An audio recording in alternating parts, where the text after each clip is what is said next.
Welcome to this clip about writing a master thesis in philosophy about the topic of miscarriages of justice, which is a part of forensic philosophy. I've been a master thesis coordinator for some years now, and what I noticed in all these years was that there is a small group, but large enough to that I thought it was problematic, a small group of students that had troubles finding a topic to write about, and therefore also finding a supervisor and finding a second reader, of course. So in order to solve these problems, I proposed that students could write about a topic I'm interested in, I have knowledge about. So I could be the supervisor, that is the topic of miscarriages of justice. Herman de Recht also knows a lot about that, so he could be the second reader. Usually these students are pre-master students, that is, students that did a pre-master and then do this mini course or the mini course, and then, well, they basically have half a year of experience with philosophy, and they might not have developed their own ideas or have a particular interest in a certain topic. So that's why I started this project. It turned out it was helpful for those students. And also it was helpful for another group of students, and that is the group of students that try to write a thesis, maybe wrote an entire thesis and failed, or quit halfway through writing the thesis, of course on a different topic and with a different supervisor. And then they came to me, being the master thesis coordinator, and then I said, well, you could partake in my project. And some students thought it was a good idea, and it also worked for those students. I'll return to that in a moment. Because it worked, I asked my colleagues whether someone else would also be willing to come up with a project like this, so with a topic, and then be the supervisor of that topic, and we'll find a second reader with that, so that these three problems are solved for students that might not like the miscarriage of justice topic, but might be more inclined to write about something that is more continental, because most students that write about the miscarriage of justice do this from an epistemology or a philosophy of science point of view. And we found Ruud Welte willing to do that, so he will provide information about that, and I will provide links or whatever he makes on the Canvas page, of course. Mind you, both Ruud and I, we only have so many students we can supervise each year, and we also supervise, of course, students that come up with a topic that's different from the ones in these projects. So that being said, let's see what it's all about. So in this clip, I will first explain what forensic philosophy is, because basically when you're writing about miscarriages of justice, you are doing what is called these days forensic philosophy, and then give you some ideas of what a structure could be for a thesis, what the topics could be. And I will do this also by referring to some actual theses that have been written in this project. I will start by giving you some background about Tom Derksen, philosopher of science who is doing forensic philosophy. I did my PhD with him, so I know him. Then I'll turn to naturalistic philosophy and critical thinking and say something about that and how that applies to miscarriages of justice. And then I'll give you some possible topics within the broader topic of miscarriages of justice and how you could think in a philosophical way about it. So how you can do forensic philosophy. So I will explain you how a thesis could be structured and also what you can expect when I supervise a thesis. So how I do that. And that might be slightly different from how my colleagues, of course, do this. We have all slightly different ways of supervising a thesis.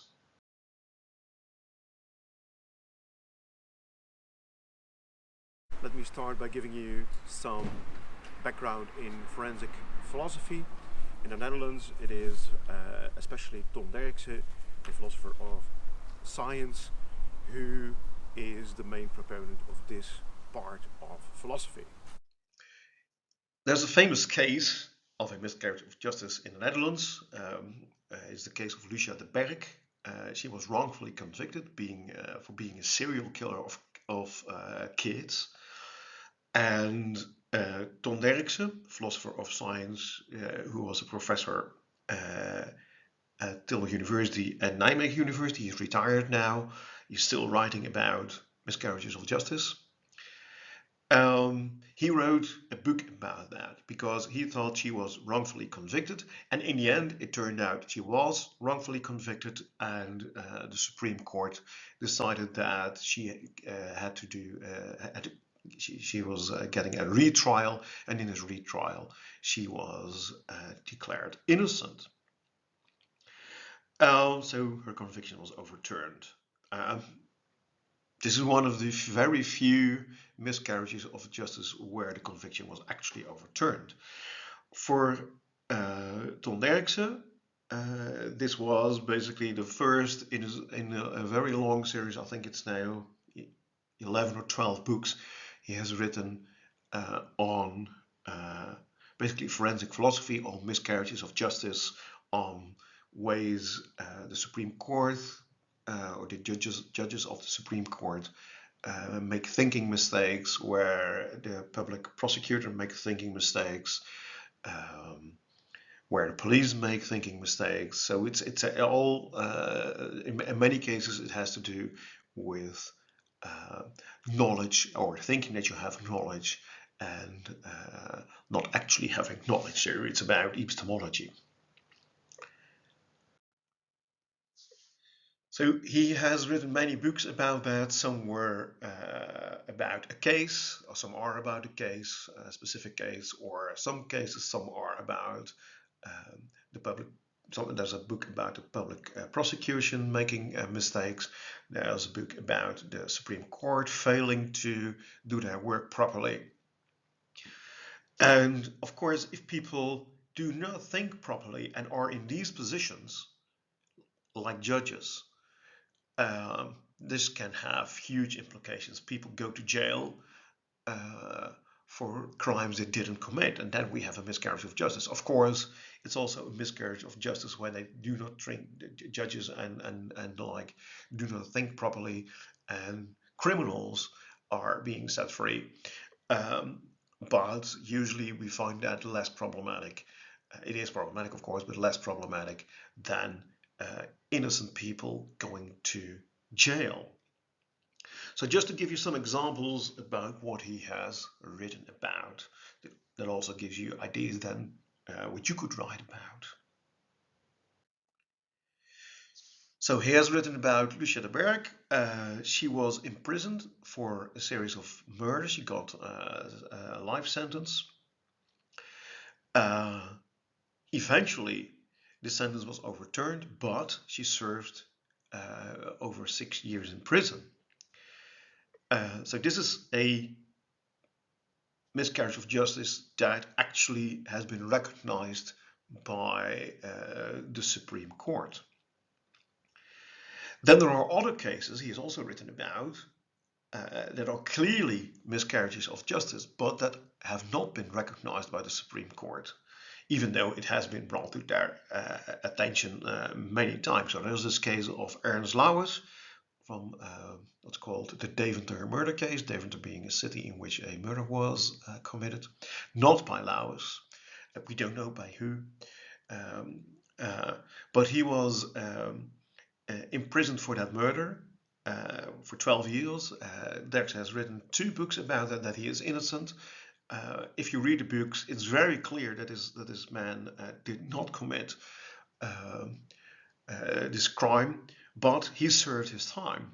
And he is now a free man, but still fighting for recognition that he was imprisoned as an innocent man.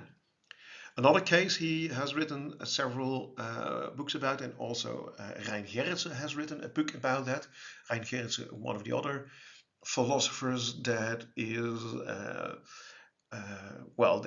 is doing forensic philosophy, and he actually used to be a bank robber. But he's a really nice man and a good philosopher. So there's this case of Hüseyin Baybasin, a Kurdish Turkish businessman who is imprisoned for murder. He also got a life sentence. It was never overturned, and he has been imprisoned since the late 1990s. And he basically is a political prisoner in the Netherlands. He basically is jailed or imprisoned because the Turkish government asked us to arrest him. They wanted to hand him over to Turkey, but his lawyer made sure that that didn't happen. But he was convicted on fabricated evidence. It's clear if you read the books about Baybasin that he was basically opposed to the Turkish government in some sense, and had to be imprisoned.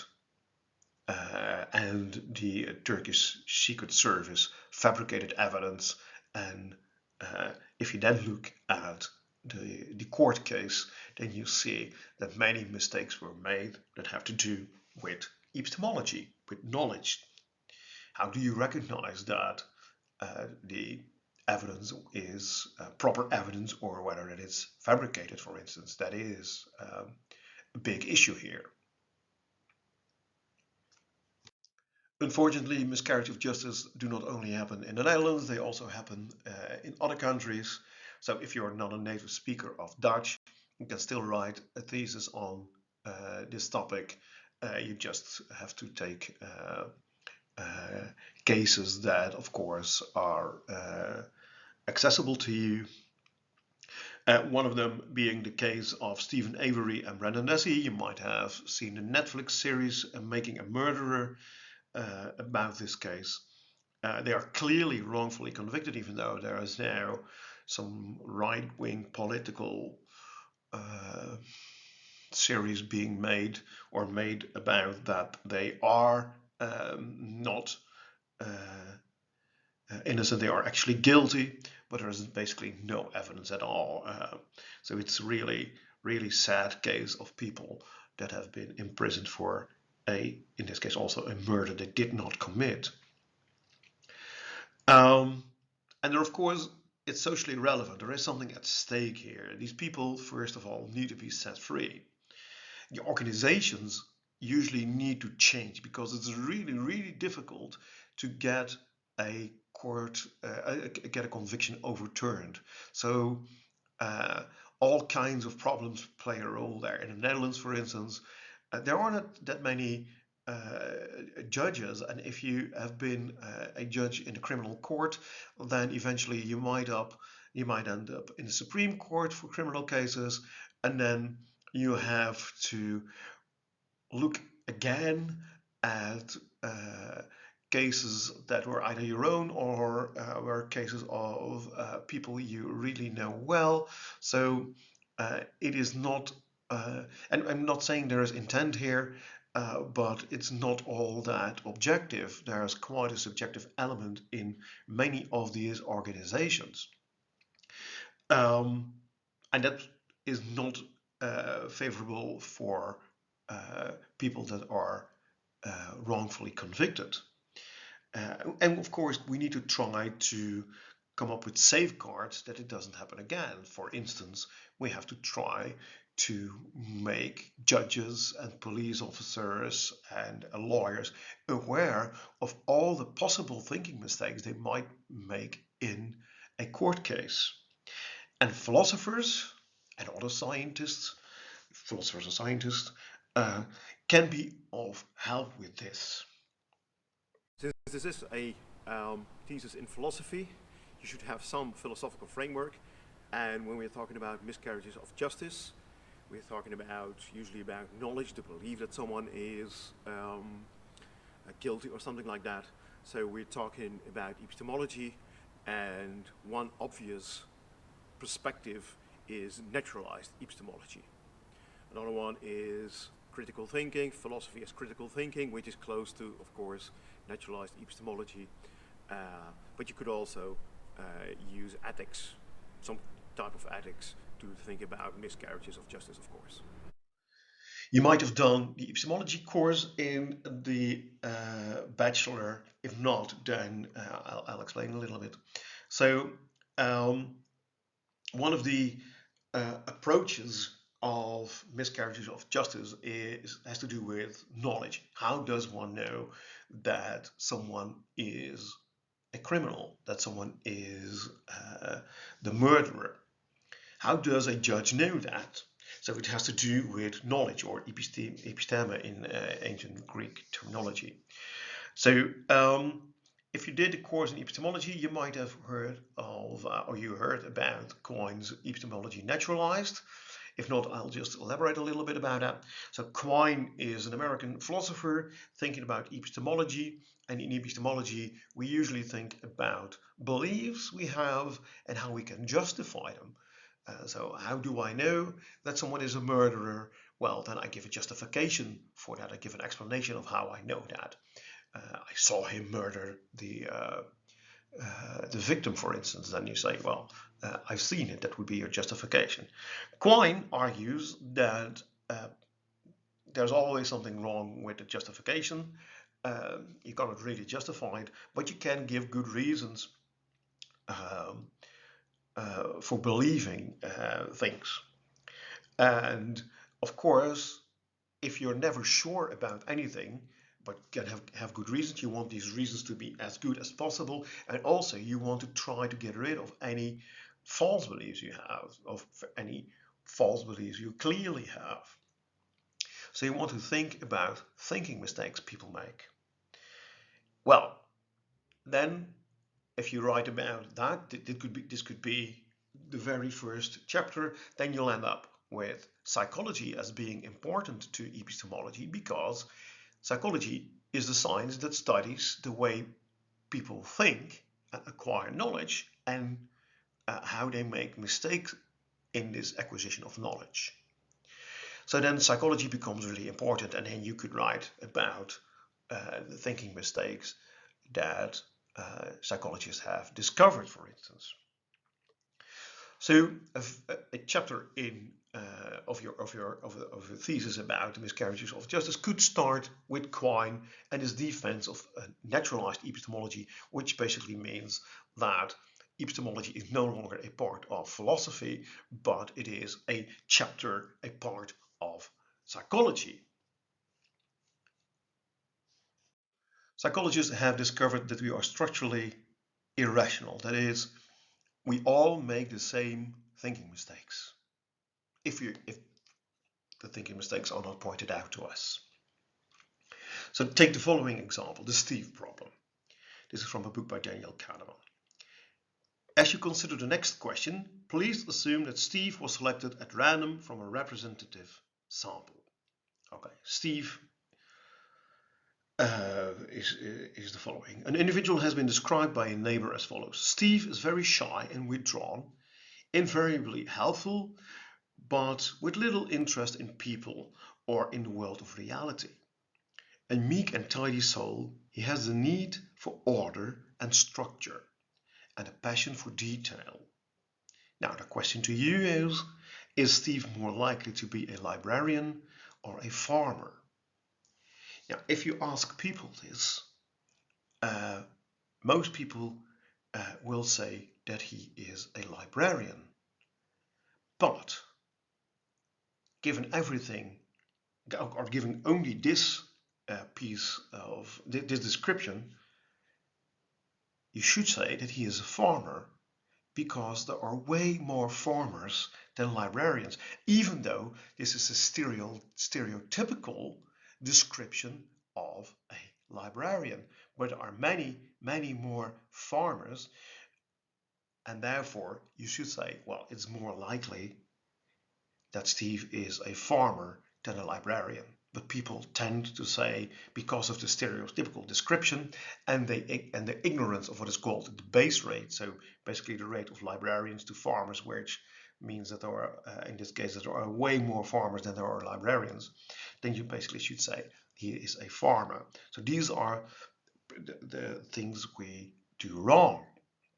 This is just an example. There are many, many, many more examples of what we call biases. So stereotyping is a bias. It's a epistemological prejudice we have.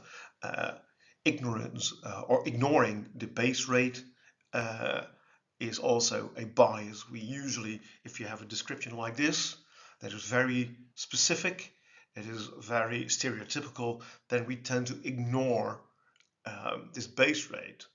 So if I would just say, consider Steve, is it more like, so we know nothing about Steve at all. If I ask you, consider Steve, do you think, if you have to guess, that Steve is a librarian or a farmer, then you probably will say, well, no, if I have to guess, not knowing anything else, I think he's a farmer because there are more farmers than librarians. But if you give this stereotypical description of a librarian, we tend to forget about the base rate.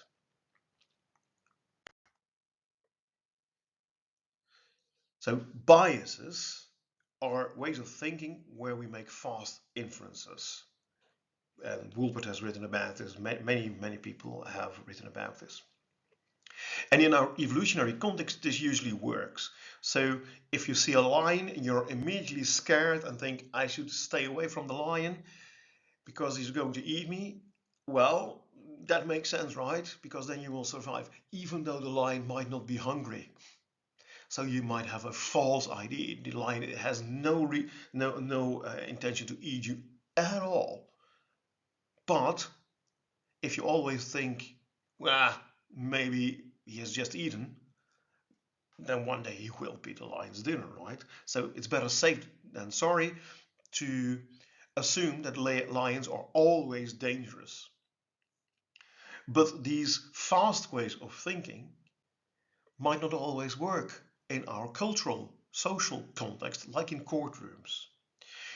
And that is exactly what Derksen, but also others like Peter van Koppe, a Dutch psychologist, have been pointing out, that in many wrongful convictions, these biases, these fast ways of thinking have played a role. And these fast ways of thinking might work, and in some cases they result in the right conclusion, right? So if you see a lion that actually is hungry, and you think, "Ooh, there's a lion, it might want to eat me, or it will want to eat me," then you're right. And in some cases you will be wrong. So with biases, so these are not actually ways of thinking that always end up with a false conclusion, but in many cases they do. So we run the risk of making mistakes if we think fast. But we can learn about these biases and we can educate people about them, and then maybe you do not think that fast, or when you do think fast, you might think, wait a minute, this was a very fast conclusion, maybe I'm wrong here. Let's take a look at some of the topics you could write about. The most straightforward case of writing a thesis on this topic is by writing a philosophical introduction. I'll get back to that in a moment, but like the Quine introduction, and then look at a case and see which biases played a role there. You could also write about the trustworthiness of witnesses, or the trustworthiness or not being trustworthy of memories of witnesses. Observations also might not be that reliable. So you could write about stuff like that. You could write about lies, because if you think about knowledge, then if I am a judge and I rely on the police, I rely on the public prosecution to tell the truth, and I'm basically I have to be able to trust the police, right? And if the police lies, then being a judge, you might not even make a thinking mistake and wrongfully convict someone that actually is innocent because the police lied. And these things happen. So there is this case of the Arnhem's villa murder. So Arnhem being a city in the Netherlands where there was a lady was killed within the bedroom in the bedroom of her villa, and some petty criminals have been convicted for that. But it's clear that the police forced them to confess. These were false confessions. So the police obviously lied about their confessions being not coerced. If you look at the Netflix series about Malcolm X, you see that the FBI knew that the people that, or that some of the people that were convicted for the murder of this politician, they knew they were innocent. So, and there is also, well, at least a conspiracy theory about a Dutch politician that is involved in the Barbacine case. You won't find anything about that in Derksen's books about it, because basically there is no evidence for this conspiracy. But it is interesting to look at what people believe and why people believe things and why people believe in conspiracies also in these cases. So that also might be a topic to write about anyway, not pertaining to miscarriages of justice. So there are many topics possible.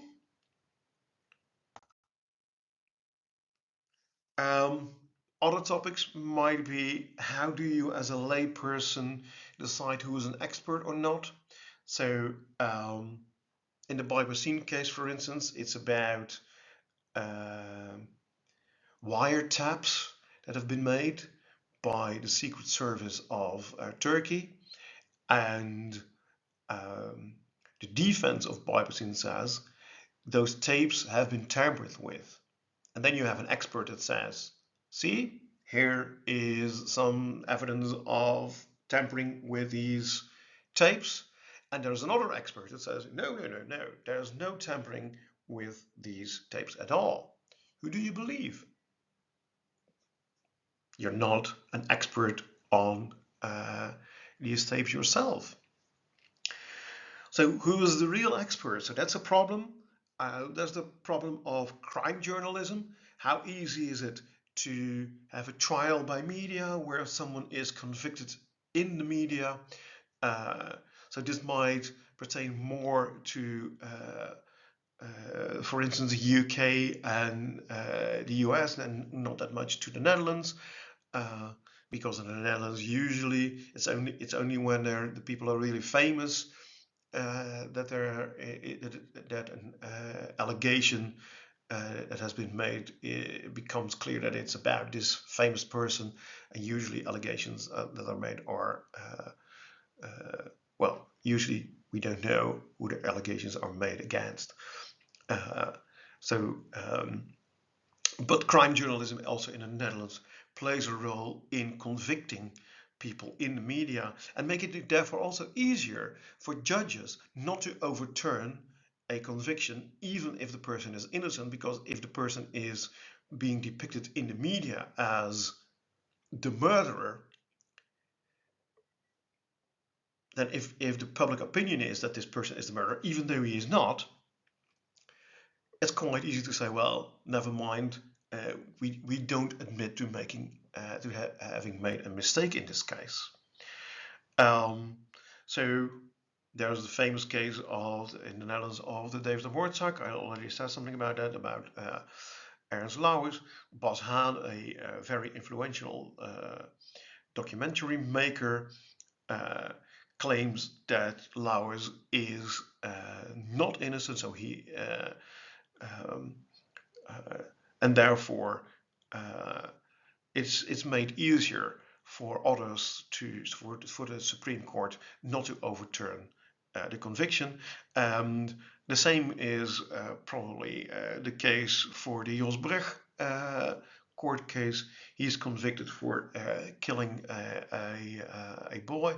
It's all very, very, very sad, of course, but there is basically not enough evidence um, to convict him of that murder.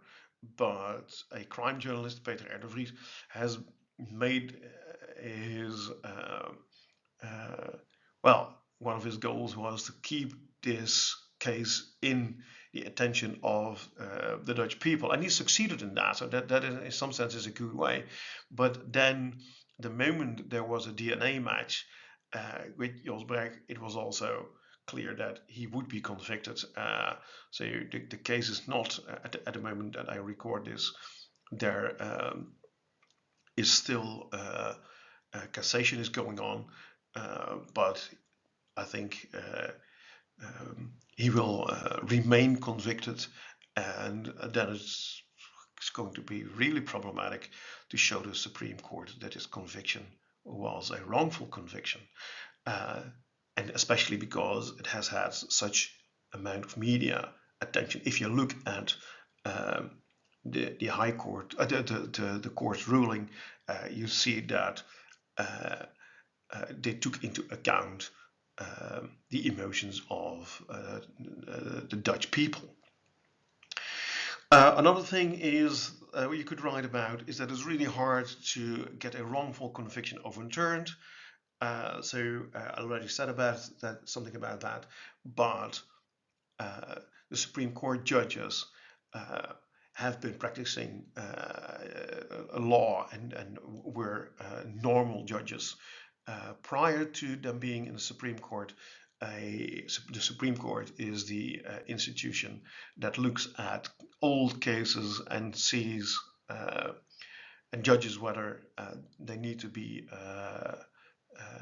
done again, so they need to be reviewed. And then you could also take the perspective from ethics, right? So if you look at ethics of business and organization, this is an organization, and if it's not well organized, then people that are convicted and are innocent might not be recognized as such. So maybe we should come up with another institution or reorganize an institution like that. And then you don't write a thesis that starts with an epistemology chapter, but with a ethics chapter, for instance. So that is also a possibility. Let's look at how a thesis on miscarriages of justice could be structured. And let's also take a look at some actual examples of theses that already have been written in this project. Now, how to come up with a structure? In general, I think a thesis has an introduction and a conclusion. The conclusion could also be named, could also be the last chapter, but it will be very brief, a brief chapter then. And then it means that if you take 1 to 2 pages for an introduction and the same for the conclusion, then you have about 2,000 words for an introduction and a conclusion, and then the rest of the 15,000 words, so that's 13,000 words, you have for, say, 3 or 4 chapters. I think most theses will have 3 or 4 chapters. If you have 2 chapters, you probably have not enough chapters for the topics you want to discuss. If you have 5 chapters, then you have not enough words to discuss each topic in a chapter. So in this case, the example is a thesis with 3 chapters and an introduction and a conclusion. And then you have a little over 4,000 words for each chapter. If you have 4 chapters, then you of course have a little over 3,000 words for each chapter. In this case, you could explain what naturalized epistemology is, which I already explained, will then end with something like, well, epistemology is part of psychology. Psychologists take a look at thinking mistakes, at biases we have, and then you say, well, I'm going to look at how these biases play a role in this and this case. And then you explain the case in chapter 2 and how biases played a role in that case study in chapter 3. And then in chapter 4, you conclude what has happened there. You could then, for instance, conclude that this person indeed is wrongfully convicted. And then you do some suggestions for further research, for instance. So that could be the general structure or structure of a thesis on this topic. So let's take a look at some actual theses that have been written. So I started this project in the second semester of 21-22. That's where I proposed this project to the students that were choosing a topic back then.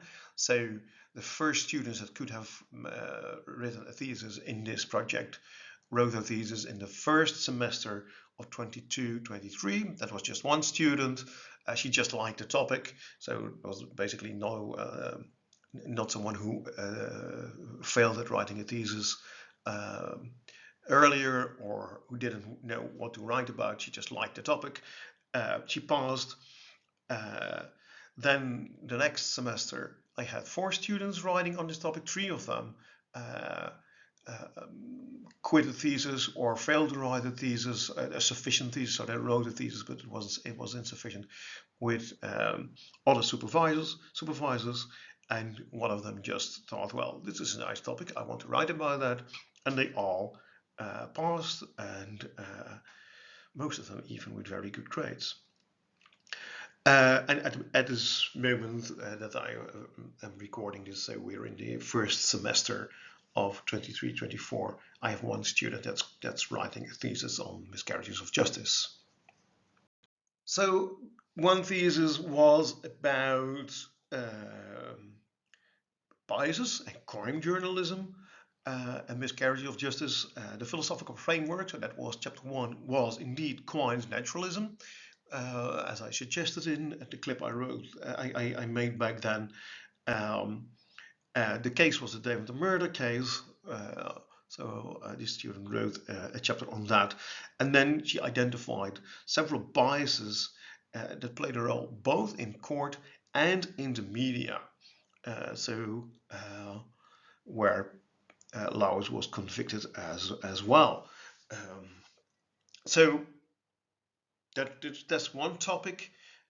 So how biases in crime journalism and in the court case of the David murder case played a role. Another topic is a bit broader. It was about free will and the Dutch legal system. So in the Dutch legal system, we suppose that people have free will, and if they committed a murder, then they did this intentionally so, and they could have done something else.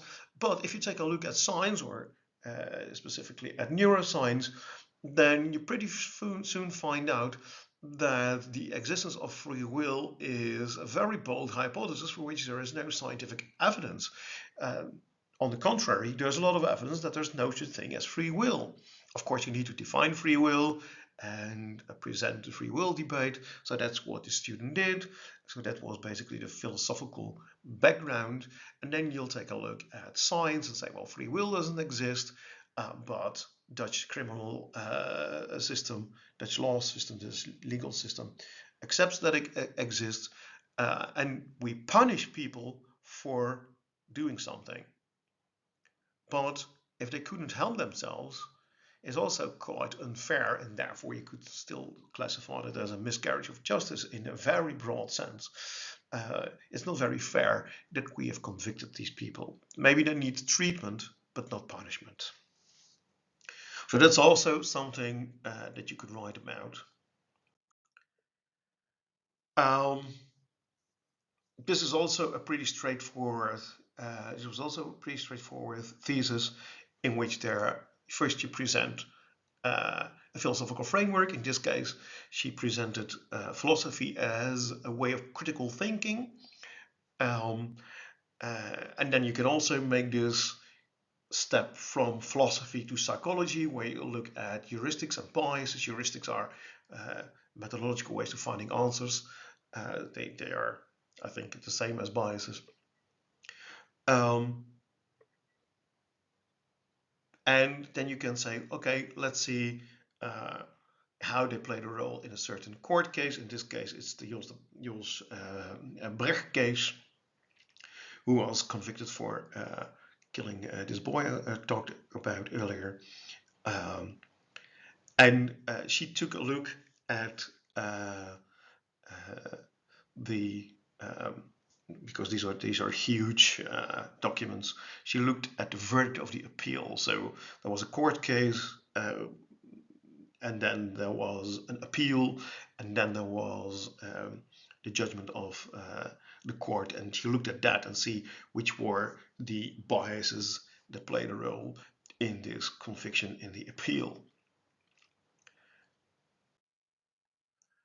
Another topic might be something like this.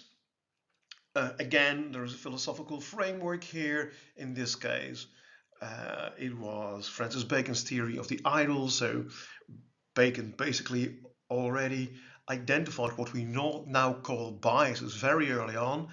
The student explained Bacon's theory of the idols, so basically the theory of a philosopher. So that provides you with the philosophical framework.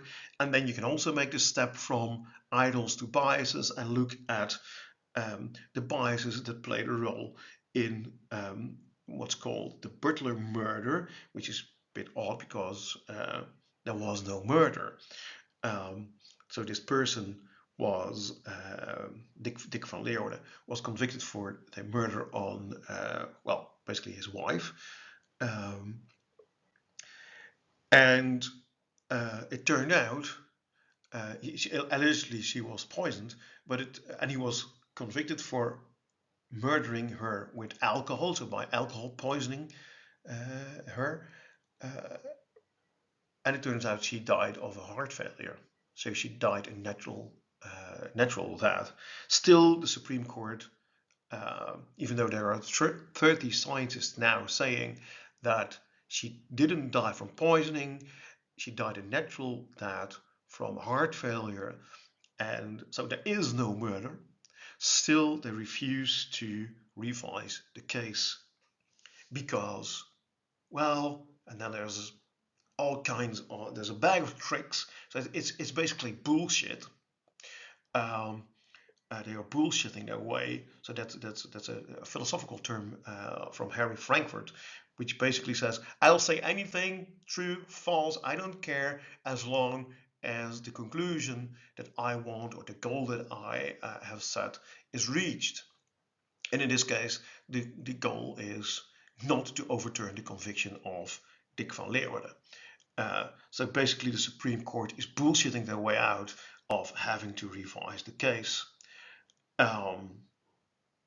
And well, that's not what the student said.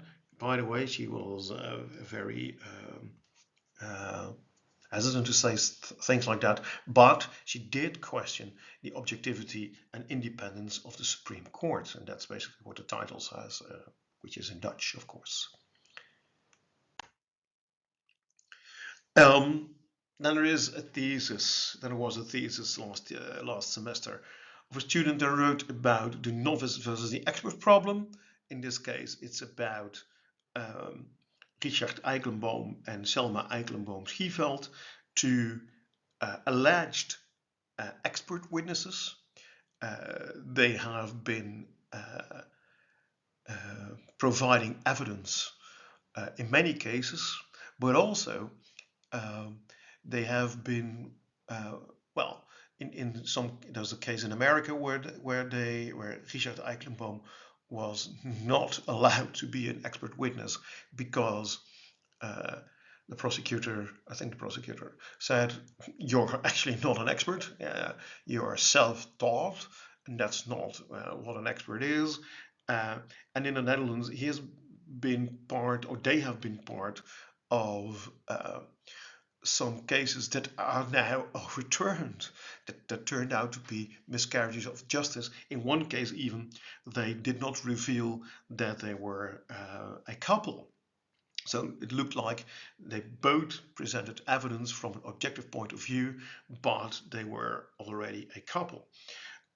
So how does a judge figure out who's a real expert, who's an objective expert, etc.? So that's the novice versus the expert problem, because the novice, in this case the judge, is not a DNA expert.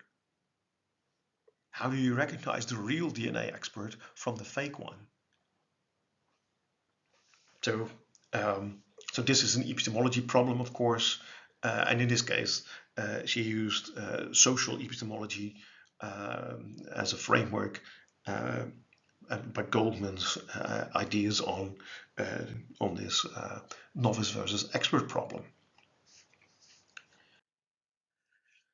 Okay, so you see that within the broader topic of forensic philosophy and miscarriages of justice, you can write about a case or a topic that might interest you. I also always have some topics on an A4. So if you really have no idea, I can suggest you a topic like this.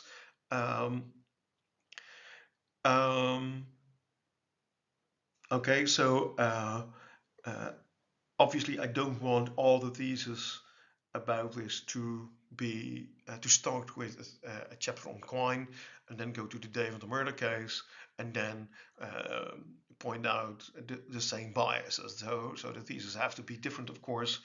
But of course you can come up with the same conclusion. That is, there's a miscarriage of justice due to the biases. There's not enough education in the programs of the people that later become judges, for instance. So that could be the case. So what else could be interesting?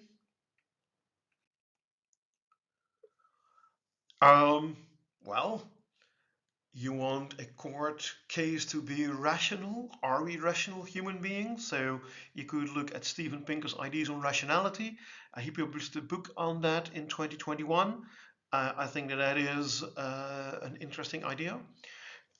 So then you're thinking, you're writing about rational thought and making inferences, which of course has to do with epistemology, philosophy of science, and court cases.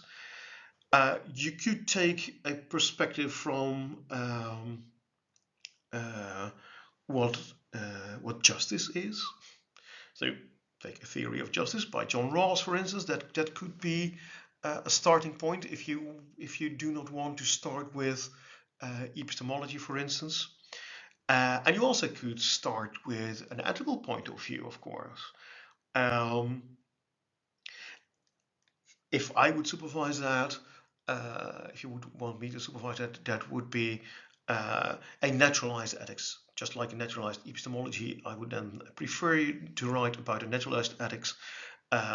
So a thesis that starts from Aristotle or Kant or Bentham and Mill or Bentham and Mill, I would be kind of happy to supervise that, but I think it would be more interesting to use an ethical theory from, say, David Hume, John Dewey, or Patricia Churchland, because I just know more about that, so I could be a better supervisor.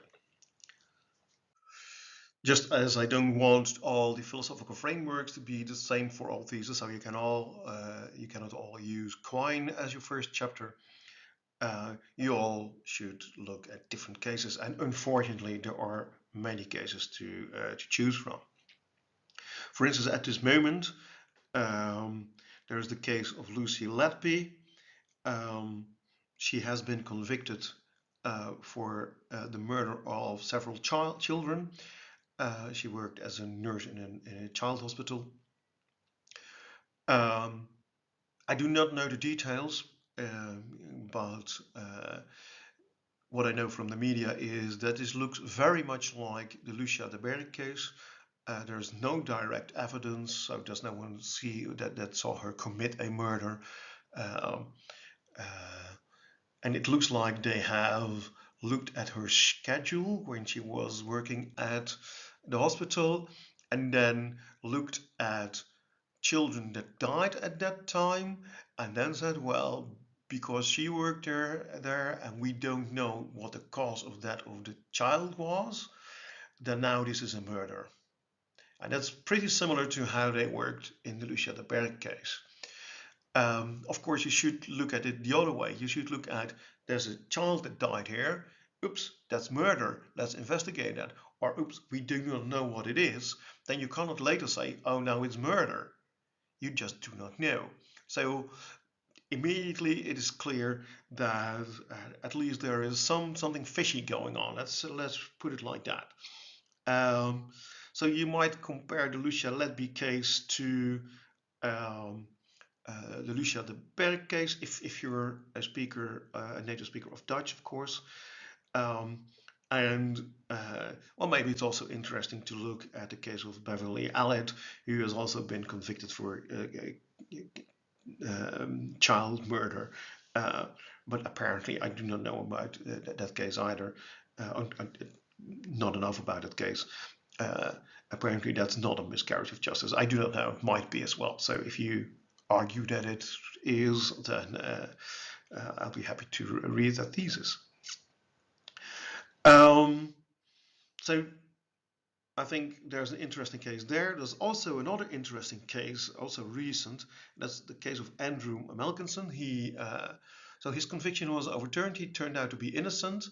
One problem we have in the Netherlands, as I argued earlier or said earlier, is that we do not have an objective, neutral institution that looks at requests for revisions. In the Netherlands, the Supreme Court does that.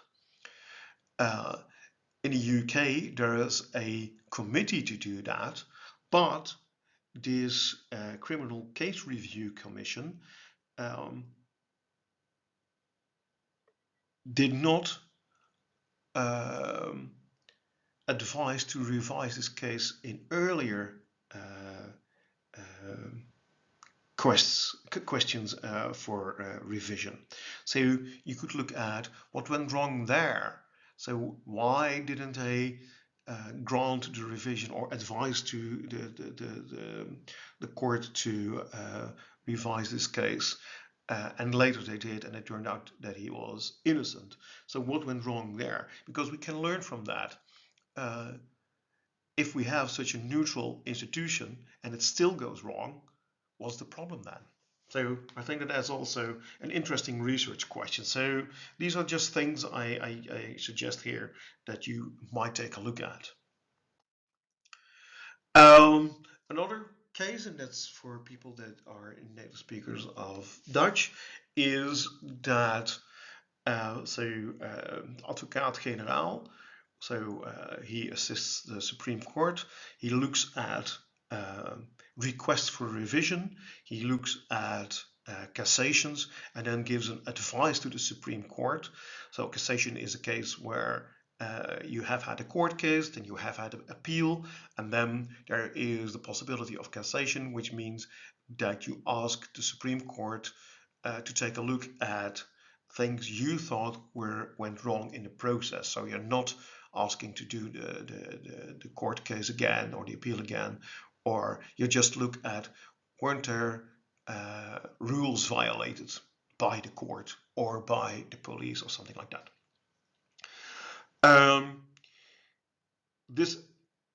I do not think that at this moment the Supreme Court has decided in a cassation of the Jos Brecht case.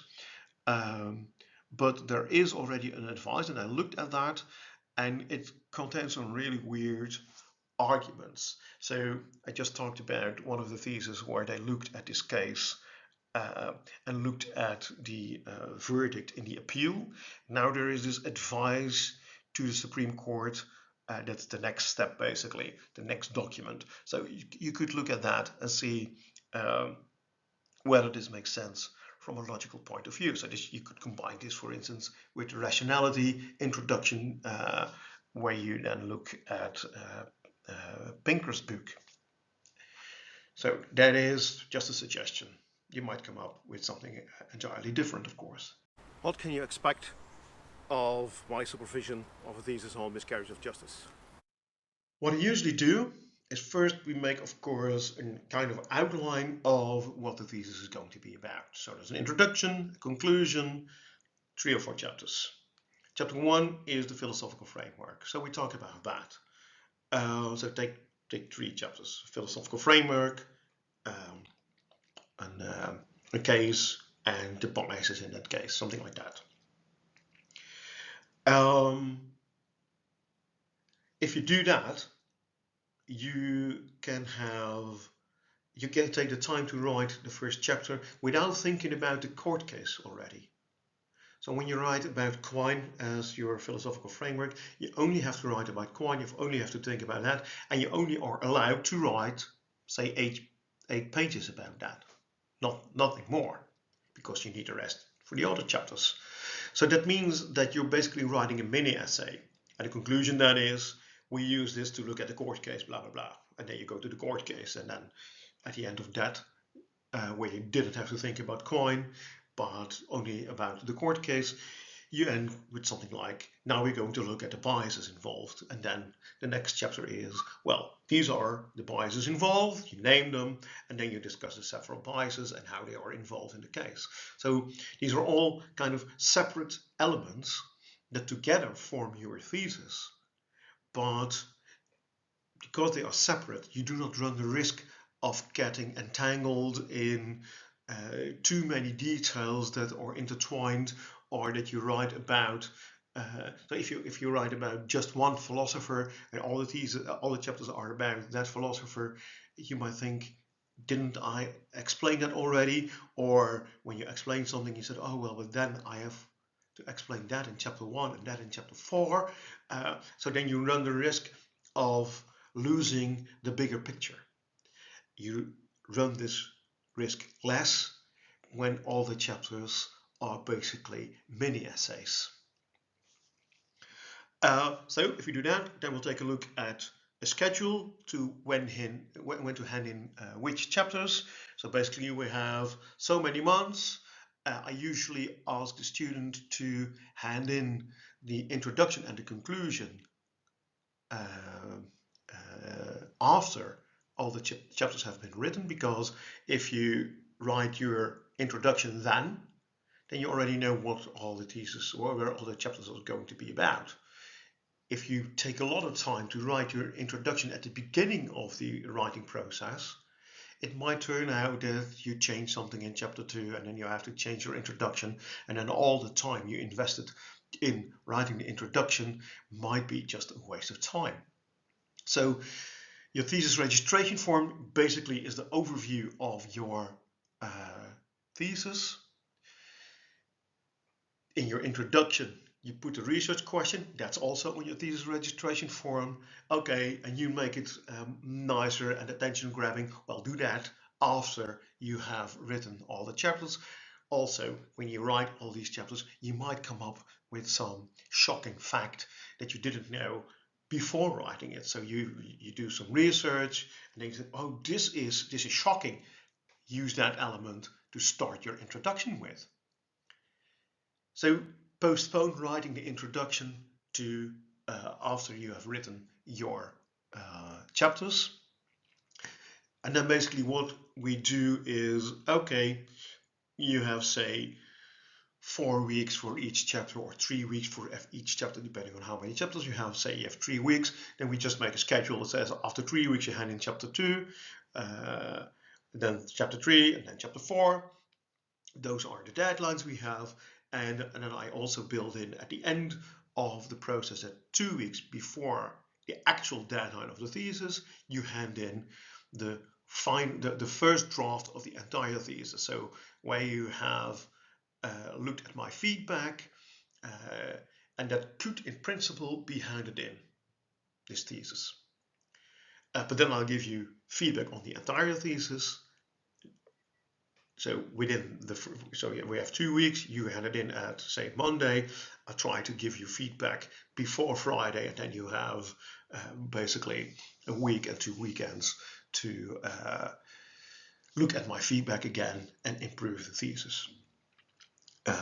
Also, when that doesn't work, when you write a little slower than expected, then, well, we just skip this last check and you're still on time with your thesis to hand it in before the deadline. Yes, so basically if you hand in a chapter, I give you feedback, I do this, so hand it in Word, and then I do this also in Word, so I give you a lot of feedback on the actual written piece. So it's not that, I invite you to come to my office and then I'll say, well, I've looked at it and these are my remarks. No, I send you the remarks first, and then we make an appointment to discuss my feedback. And of course, some mistakes in spelling, well, we don't have to talk about that. You'll just see them. Many of the other remarks will also be clear. And then we have the time to discuss the things that are really problematic. So if you say, well, Hans, you wrote this in your feedback, I don't get that. Okay, we clearly need to discuss that. And if I say, well, you wrote a piece of, I don't know, you wrote about Quine here, and then you wrote about David Hume, and then you wrote about Quine again, then I might say, well, keep those things together. Write about Hume first, historically first, then about Quine, and then the other part about Quine. So keep the things that belong together. So, okay, that might be something you say, okay, sure, copy paste, done. We don't have to debate that. So also before writing a chapter, or even before writing the thesis, I might discuss things with you. So if you didn't do the epistemology course in the bachelor because you did a pre-master, for instance, well, then I'll have to explain a little bit more about Bacon or about Quine or something like that. So, and I'll give you pointers to which text to read and where to focus on. So that's also something I'll try to do in coming up with the thesis registration form, and later in discussing feedback. And then at the end of the feedback, usually we already discuss, so what's the next chapter going to be about? Or are you already writing this? Do you need some help? Do you need some pointers? So we'll look at that. So it's a process in which I give you a lot of feedback, and there's enough time at least to discuss all the things that are problematic. And I'll try to fit it into what you need. Sometimes students have not the writing skills I would like them to have, and we might say, well, okay, instead of writing a chapter each time, write part of a chapter each time. So we have a little more deadlines, a little more meetings, and these meetings then usually are shorter as well. So instead of a meeting of 2 hours, we have 3 meetings of 45 minutes or something like that. Sure, that's also a possibility, but usually hand in a chapter and get feedback. If need be, we can change that. Okay, so one last remark, and that is, I can't guarantee you that I can always do this.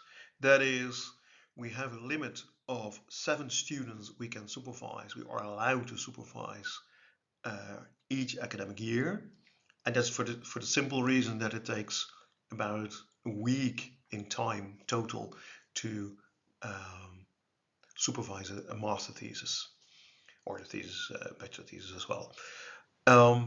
So that means that if one colleague would supervise 20 theses, then they have to give up another course, or maybe 2. So that means that, and I'll explain that in the mini course, you have to fill out the thesis supervisor preference form. So that's a form in which you say, this is my topic, and this is my preferred supervisor, this is my second preference, and this is my third preference. And then once all students have done that, all the supervisors look at this file and fill out their names in the form. So they basically look at which thesis they could supervise. This means that